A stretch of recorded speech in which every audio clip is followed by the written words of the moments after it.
dance. I'm so sorry.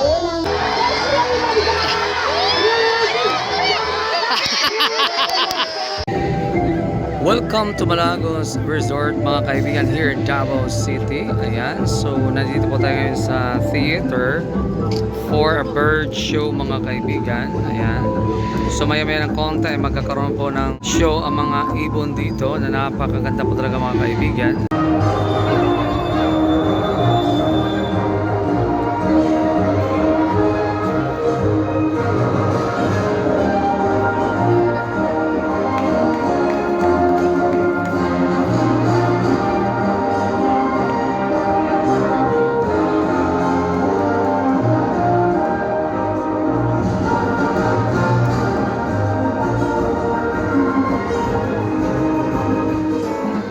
Wow!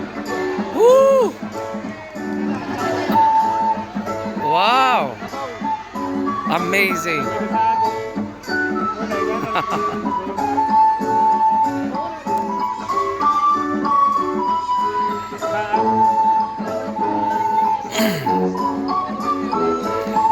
So nandito po tayo ngayon mga kaibigan sa Malagos Bird School. Okay?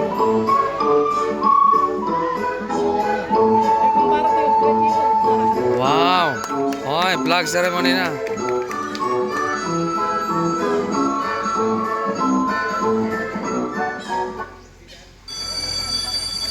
Okay, now as you can see, our preschooler ducks and pupil chickens have already went inside their classroom. Right? Nakapag-flag racing na rin tayo. Which can only mean that our class is about to start. Mabuhay Matayaw, my name is Mr. J. I'm actually one of your hosts in this 40-minute nature discovery experience. Now today, what we're going to do is we're going to learn a lot about birds, nature, culture, and hopefully, at the end of this show, a lot about ourselves and our relationship with Mother Nature. I'm happy to see because I noticed we have a lot of kids present this morning. So, may mga estudyante tayo. Kaway-kaway naman dyan sa ating mga estudyante. Ayan, very good. Pati yung hindi estudyante, kumuhay na rin. But you know what? Hindi lang po sila yung magiging estudyante natin today. In fact, all of us are going to school together. Now, because what better way for us to learn and understand about birds, nature, culture, than learning it from our teacher birds themselves. Now, let me just share this, that our teacher birds are actually rescued and donated birds that we can no longer release back in the wild. Why? Number one, they are non-endemic. Ibig sabihin, hindi po sila taga rito. Even if they're physically fit, if we release them in the wild, surely they will not survive in our environment.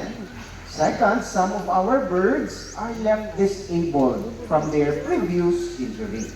That is why we take this opportunity, do this activity to entertain our rehabilitated birds at the same time teach you, our guests, about environmental and cultural awareness. So yan po yung gagawin natin this morning. Now, since all of you are going to be students of the Malagos Bird School, my question now to everyone would be, are we all ready to learn this morning? Yes! I think you can do better, no? Parang hina. Are we all ready to learn this morning? Yeah, very good. Now, because we are ready as well, so let's proceed with our first lesson, first topic for the day, which is good manners and right conduct, or GMRC. With that, help me welcome our first teacher bird, at the same time, the star student of Malagos Bird School, an African Gray Parrot. Now, a little trivia muna tayo. They say that the African Gray Parrots are the most intelligent among the parrot family. You know that? Alam niyo ba yan? That they even think like a 3-year-old child. Interesting, right? Pero testingin natin kung gaano nga ba sila katalino. Okay, can you greet your fellow classmates here? The standard way of greeting here in Malagos. What do we say? Paano? Narinig niyo? Sabi ng ibon? Sabi niya, Madayaw. Kasi nga, that's how we greet, how we say hello, how we say welcome here in Malagos. Pero hindi ka nagpakilala sa sarili mo. Let me introduce first your name. Sige nga, what is your name? Ha?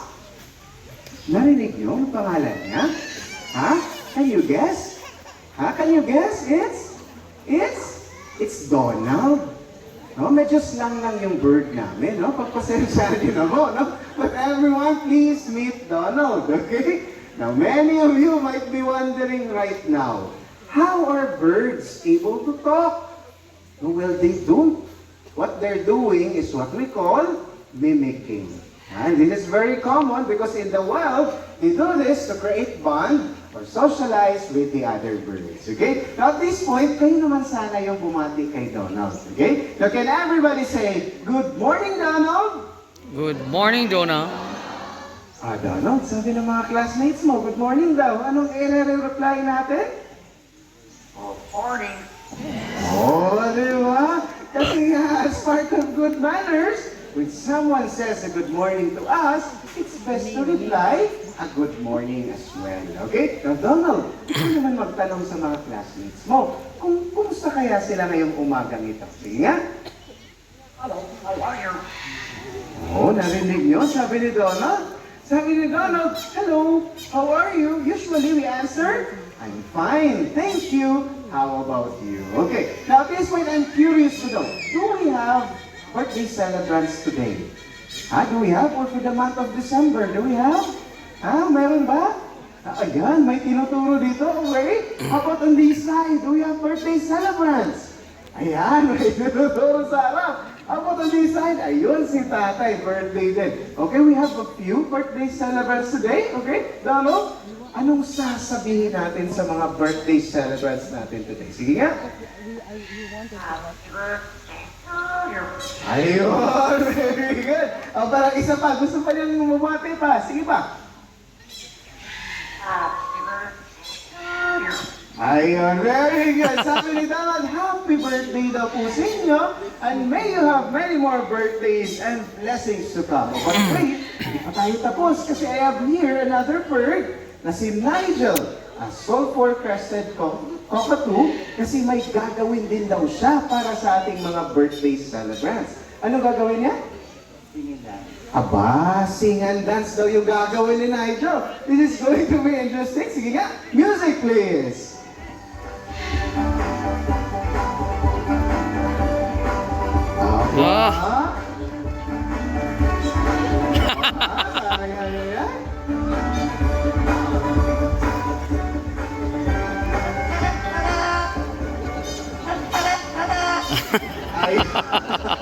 Kumanta pa, no?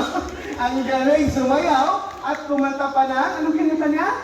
Boom, tara-tara. Very good. A round of applause, please, for our lovely parents na sina Donald and, of course, Nigel. Thank you so much to both of you. Now, we in Malagos believe that education and nutrition should go hand in hand, especially to birds with specific type of diet. Very timely because our next topic will be all about bird diet. Now, it's very important that we get to know, we get to be familiar kung ano yung kinakain ng ating mga ibon. Okay? Now, since it's already recess time at school, it's best to papapakainin na natin ngayon itong mga teacher birds natin. Of course, starting off with Kapitan. Come on, Kapitan!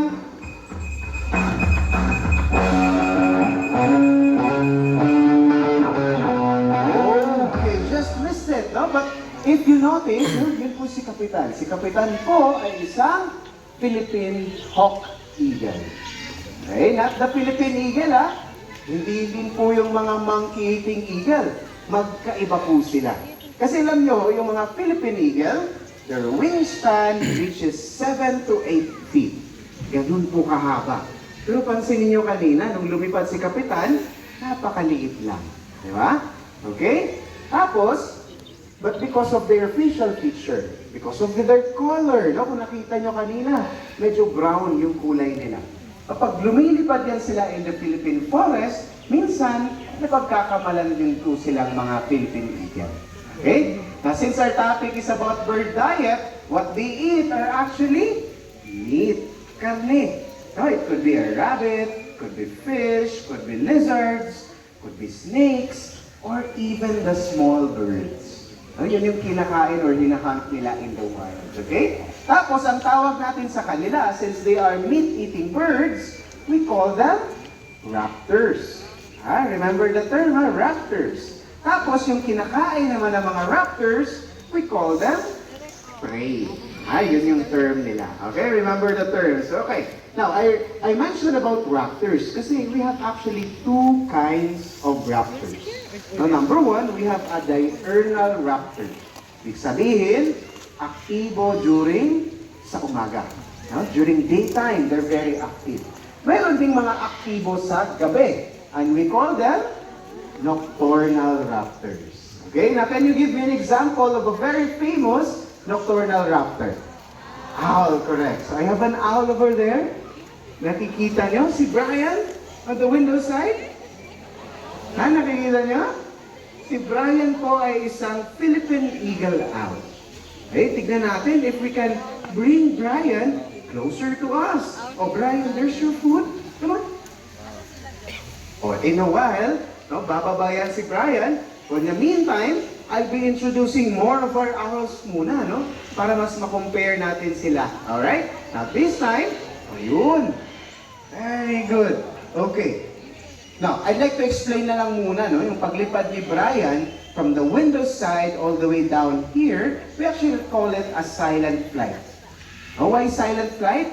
It's because owls have this very fine set of feathers. No, pagka lumipad yan sila, or when they flap their wings, wala tayong maririnig na sound. So that's how effective they are when they hunt, especially during the nighttime. Okay? Now at this point, I mentioned I'll be bringing more of our owls. This time, I'm going to call Noah. Come on out, Noah. Ayan, si Noah. Okay, si Noah po ay isang common grass owl. Alright? Now for our third owl, it's going to be Ina. Come on out, Ina. Ayan, si Ina po ay isang Everett Scops owl naman. Alright? So we have three owls. We have Ina, we have Brian, and of course we have Noah. So let's compare the three. Sino sa kanila yung pinakamaliit? Sino sa kanila? Which one? It's Ina, correct? No? If you notice, napakaliit niya. Now, if you're asking if ganun po ba sila talaga kaliit, the answer is yes. No? Yung adult size nila, ganyan na po. No? In the wild, halos makikita nyo po, ganyan lang po talaga yung sizes nila in the wild. Okay? Now, sino naman sa kanila yung may pinakamalaking mata? Which one of them? Sino? Sino may pinakamalaking mata sa kanila? O hindi yung katabi niyo, no? Kung hindi si Brian actually. No? Tignan niyo yung mata ni Brian. Napakalaki at napakalinaw, di ba? Okay. Now if you notice, iba-iba yung characteristic nila. Pero parehas lang po yan sila. They came from the owl family and all of them are nocturnal raptors. Okay, I'm going to share to you kung ano naman yung favorite nilang kinakain. Actually, yung favorite nila ay yung mga daga, rats, rodents, no? Which I know ayaw nating mga tao because rats bring disease to us people. No, itong leptospirosis, a fatal disease that could kill us people. Pero ito na nga yung tulong na ginagawa ng mga owls para sa ating mga tao. Kinakain nila yung mga daga na ayaw natin. Right? Another example, the Filipino farmers. Yung mga magsasaka, di ba, ang daming pumipeste sa palayan. Yung mga maliliit na daga, yung bugwit kung tawagin. Ako, yan yung favorite kong hinahanapin nila. So in fact, owls are very important to our community. Okay? Let's give a round of applause naman sa ating lovely owls na sila Brian, Noah, and of course, Ina earlier. Now we're done with raptors. Tapos na tayo sa mga meat-eating birds. This time around, we're going to introduce to you a different type of bird, different type of diet. Okay, so I guess everyone's ready. So help me welcome our next teacher bird, Terry. Come on, Terry! Yan, nakikita niyo po ba si Terry? Nasa may balcony area. Tingnan natin if we can bring Terry closer to us. Come on, Terry!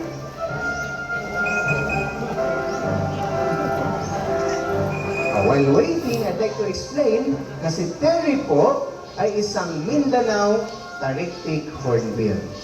Okay? A Mindanao endemic bird. Ibig sabihin, dito lang po sa Mindanao makikita. Now, if you're visiting from Luzon, from Visayas, or from other countries, you're very fortunate that you're able to see a Mindanao endemic bird. Okay? But you know what? There's a sad story. No, ito sa mga Mindanao Tariktik Hornbills. Why? Their population is continuously decreasing. Bumababa na po yung populasyon nila. All because of deforestation.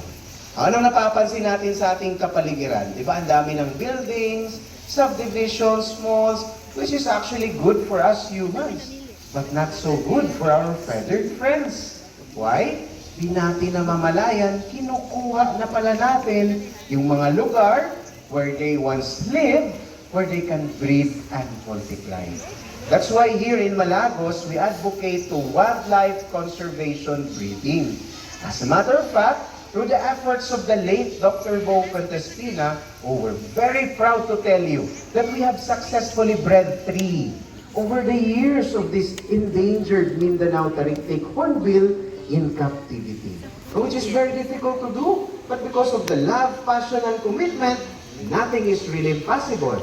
Now, I'm saying this because we want to encourage everyone to please help out in preserving this very beautiful yet very fragile environment of ours and the wildlife that lives in it. Now, magtulungan po tayo. Okay? Now, we're not yet done with Terry because this time around, recess time pa tayo, so we're going to feed Terry. And to help us do that, earlier we pre-selected our volunteer. So today we'd like to call Mr. Hill Codilla. You know Hill?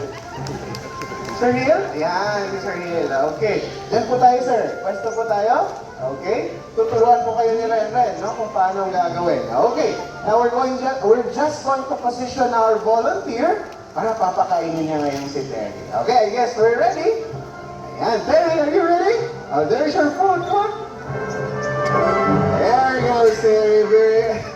Very good. A round of applause naman kay Terry. And of course, our brave volunteer na si Sir Hill. Very good. Thank you so much. Thank you so much, Sir Hill, for helping us feed Terry this morning. Very good. We're not yet done with the hornbills because this time around, I'm going to call out Bingo. Come on up, Bingo. Wow!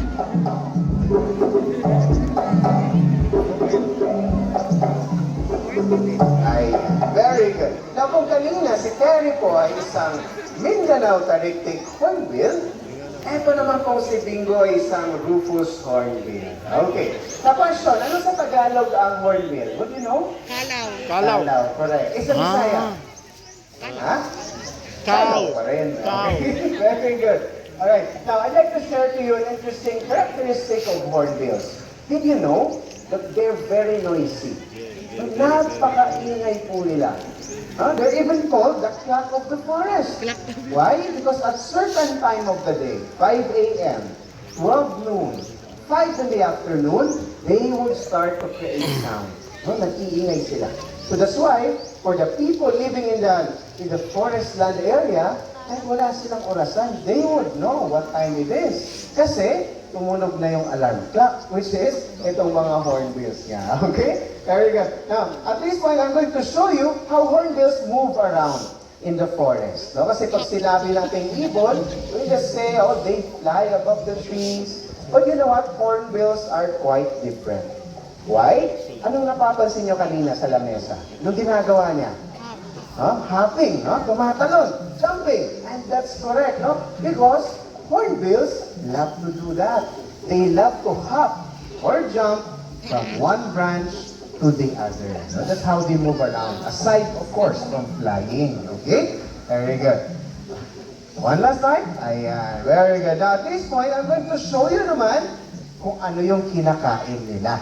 Okay? Kung kanina, karne, meat, yung mga raptors, ano naman kaya itong mga hornbills? Okay? So may pagkain po tayong hawak si Gerald, tapos binibigay niya ngayon kay Bingo.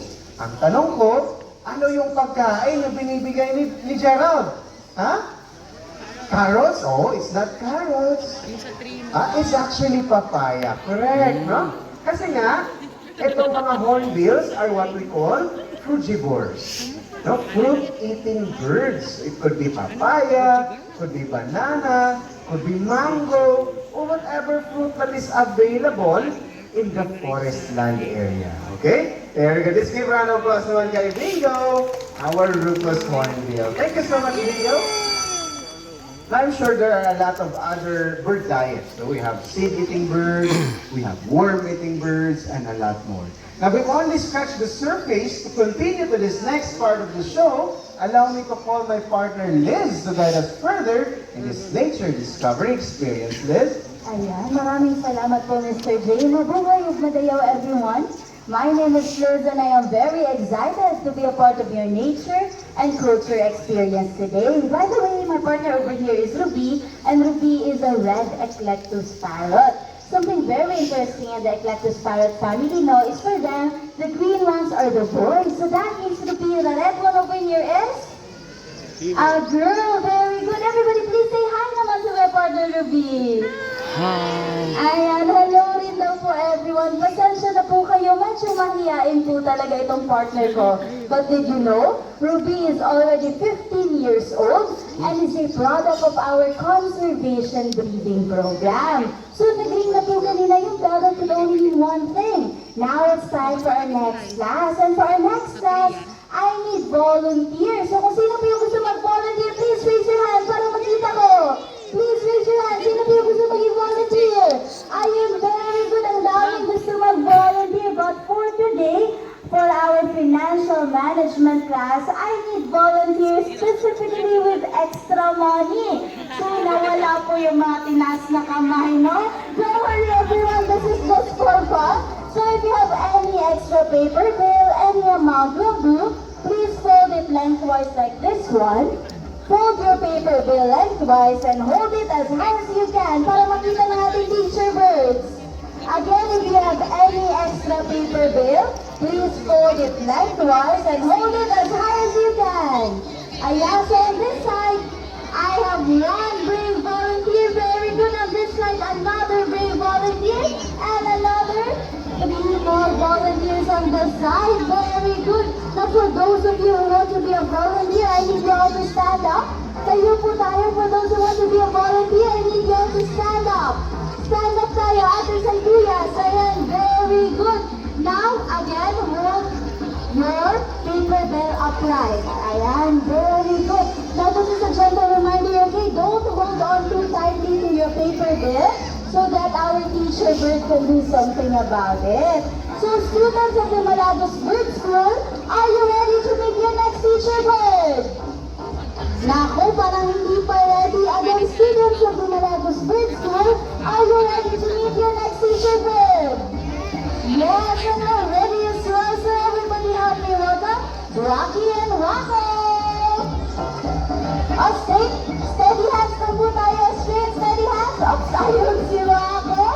Si Wacky naman, steady hands na po tayo, ma'am, sir. Ayun, very good si Wacko.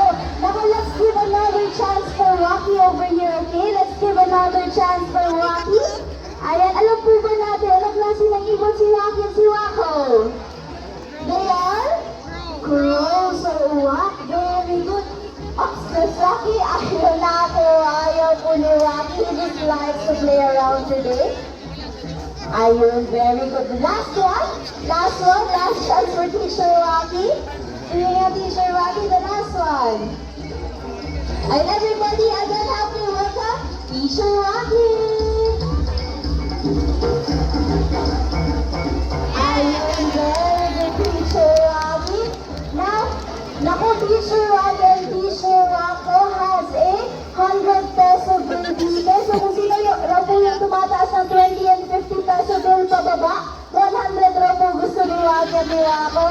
Hindi biro na everybody, no? So unfortunately for our volunteers, we only have 2 teacher birds. So our volunteers, you may now take your seat. Thank you so much. Palakpakan naman for our volunteers and for our teacher birds, everyone.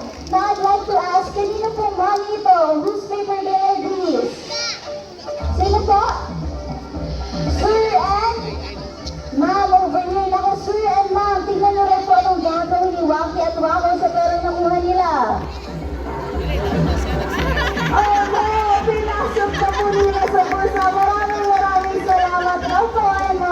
blessings to come. Palakpakan again for our teacher girls over here, everyone.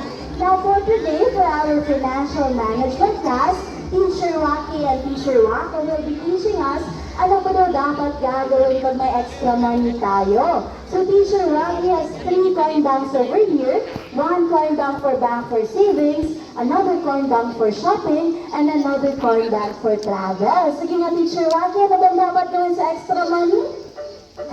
Ako sabi ni Teacher Waki, mag-travel raw po konti, mag-shopping raw po konti, of course save sa bank for savings.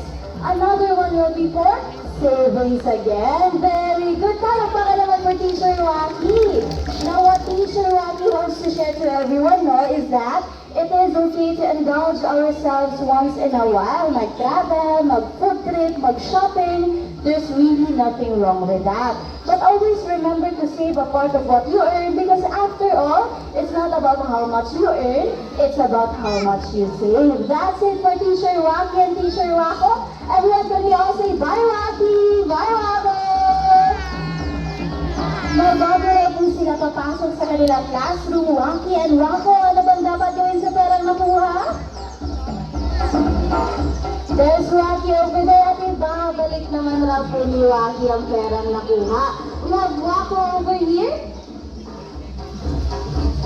Ayun, sige na Wako. Ayun, ibabalik din daw po ni Wako. Because here in Malagos Garden Resort, we always give back what we take. Very good. That's it for our financial management class. Thank you so much everyone. So tapos na po tayo for our first class. Next class naman po, I'd like to ask everyone, ano po ba yung favorite subject natin? Recess time. Naku, ang dami pa talaga nila nagsabi recess time. No, well, actually, tapos na po tayo mag-recess time. Actually, it's now PE time. So it's time to get a bit physical. So for our PE time, everybody help me welcome two of our lovely and cute cockatoos, Kaka and Ruby. And then we have Kaka over there, and Kaka is waving hello to everybody. Hello, sabi ni Kaka. Everyone, Ruby is now. Ruby doing the signature dance move. Nag-ahead from po si Ruby to say hello to everyone. Ayan, very good. So for our PE time for today, magpa-basketball showdown raw po ang ating mga cockatoos. Of course, bago sila magpa-basketball showdown, mag-warm up raw po muna ang ating players. So sige natin lang natin ang gagawin nila sa warm-up. Ayun, nag-scoop ang ating mga players papunta sa basketball court para raw lesser carbon emission and safe sa environment. Pakagpakan naman for our players, everyone. Now, nakapag-warm up na po ang ating players, kami po ni Ruby ang magiging referee. Ano pa po ba yung kulang natin? We lack cheerers. So on this side, I want you all to cheer for Team Rookie. When I say let's cheer for Rookie, you say Rookie, Rookie. Ay po ba?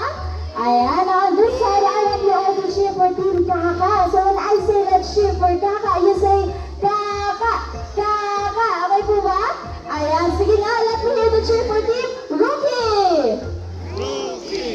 Naku, parang hindi na-breakfast ang Team Rookie. Paano ba yun? Again, let me hear the cheer for Team Rookie. Ayun, very good. Magkakatalo po ba tayo, Team Kaka? Ayun, very good. I think everyone is ready. Our players are ready. Set, play ball. Let's cheer for Team Kaka. Rookie, Kaka, Rookie. London for Kaka, ready.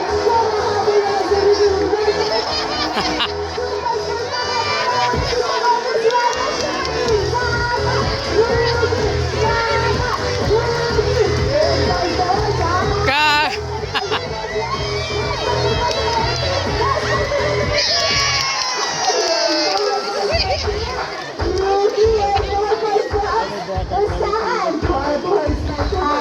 Very good. So our winner for this round is Team Rookie. Naku, Kuya Jeffrey, ano rin po nangyari kay Kaka? Sabi ni Kuya Jeffrey, pinagbigyan lang raw ni Kaka si Rookie. So Team Kaka, papayag po ba tayo na walang rematch? Hindi, imagine rematch tayo. Himandara po kayo, Team Rugi. So our players are ready, set, play ball. Let's go, Rugi. Rugi. Kaka. Rocky.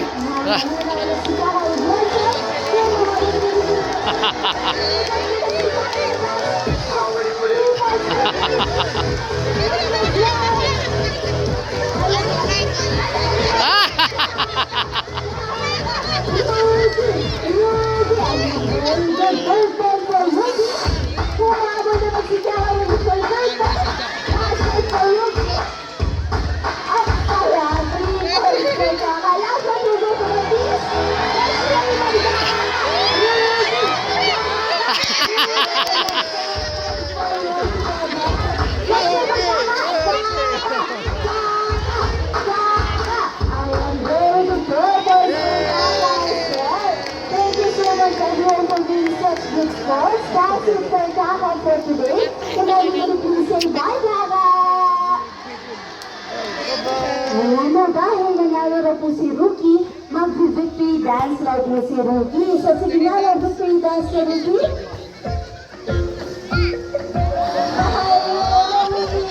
Ikot si Ruki for his victory dance.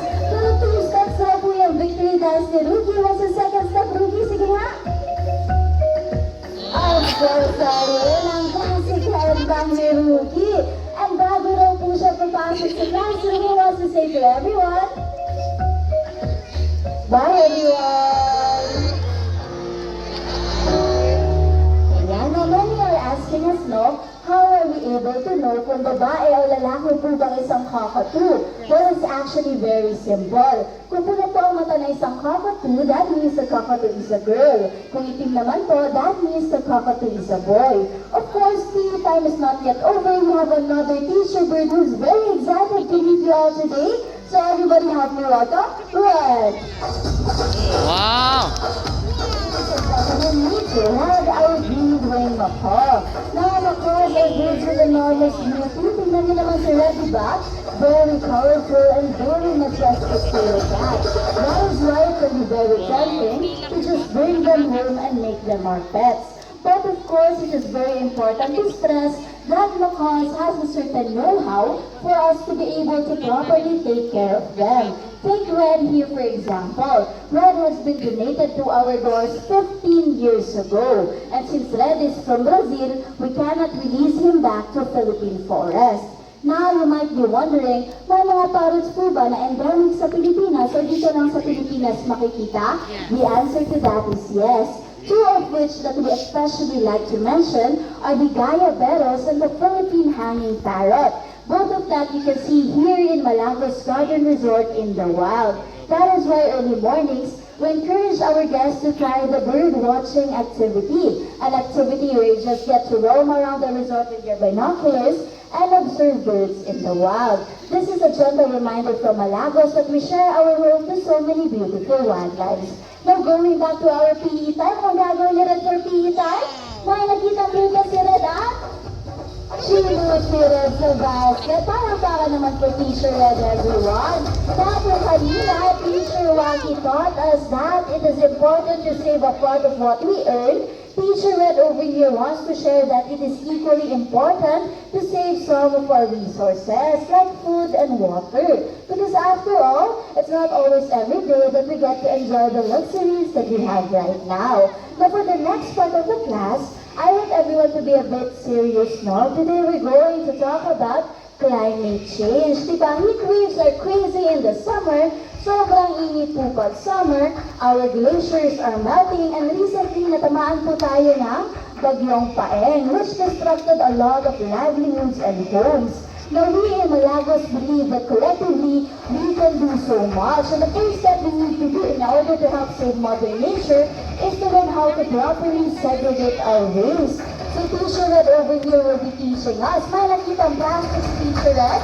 And according to Teacher Red, plastics are non-biodegradable at di nabubulok. Very good, Teacher Red. So on this side naman, may nakitang dahon si Teacher Red. Sige nga, Teacher Red, is that biodegradable or non-biodegradable? Ayun, everybody, according to Teacher Red, ang dahon na po ay biodegradable. biodegradable or nabubulok. Very good. That's it for Teacher Red. Everybody, let's all say bye, Teacher Red. Now, of course, it is very important to stress that climate change is not only harmful to the environment, it is equally very harmful to the society. One protector of the environment that we especially like to mention and honor are the Bagogos. Dahil sila po yung talagang maraming nakatira dito sa Baguio District. And Baguio District is also home to the Talomo Alipadas watershed, one of the two main watersheds here in Davao City. It is the current and the future source of drinking water in the city. Now, you might be wondering, why are watersheds important? Bakit nga ba importante ang watersheds? Well, watersheds are important dahil marami pong buhay na nakasalalay dito. Not only as humans, but also the many plants and animals na nakapaligid dito. Now, if you don't already know, for our local tribes, the land, the air, the water, and everything that breathes life is sacred. Kaya naman they're constantly fighting the battle to help save Mother Nature. Pero ano nangyayari ngayon due to human greed, due to urbanization, they're constantly being driven out of their homelands. Now what will happen kung patuloy ito nangyayari? What will happen to our resources, to our watersheds? Sige nga, tingnan yan natin.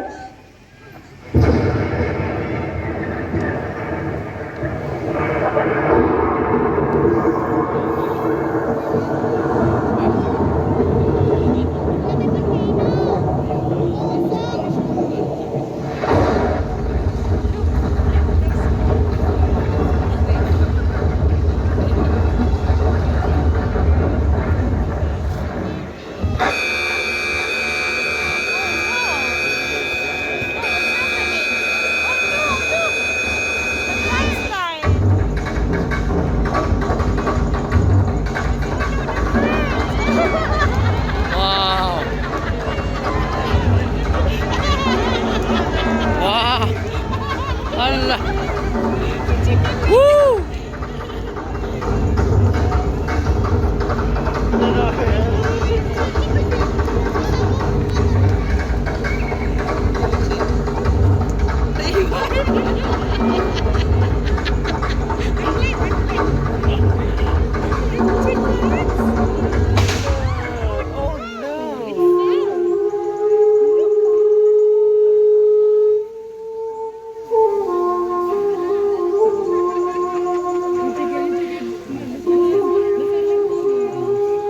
Manok ko sa luwa. Nawalas pasi.